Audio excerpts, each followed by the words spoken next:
Kuzaangpula, the Thimphu Basketball Center was officially inaugurated today, marking the grand reopening of the newly renovated indoor basketball center in the heart of the capital.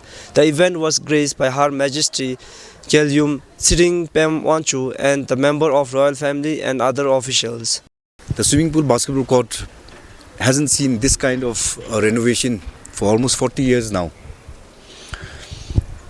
If you look at the changes, starting from the roofs, we have a brand new roof.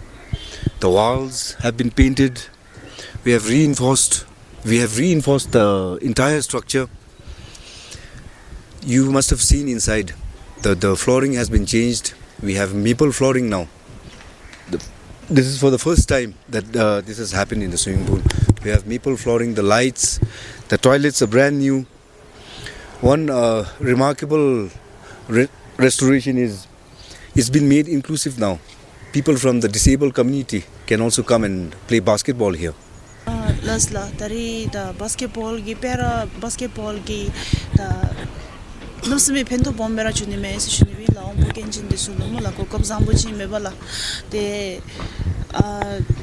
be me disigi mula da rangi ge khamna lu nasme lejum juni me sin la de rangi dar pera dis on kenjin de sulu da ko kabzambu imbe bala de da runa lu bere mula da wheelchair gi thakale beru da matutu be zodi du la kara lejum be zodi du shuni vi la de pera kara gi chamato na shuni vi.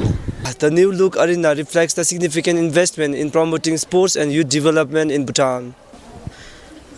So the Bhutan Foundation collaborated with Basketball Federation with this project, and this used to be in several decades ago. This used to be a very vibrant sporting facility, and people have fond memories with this facility here. And when Basketball Federation reached out to us to restore the structure, we are very happy that we are able to come in with funding support.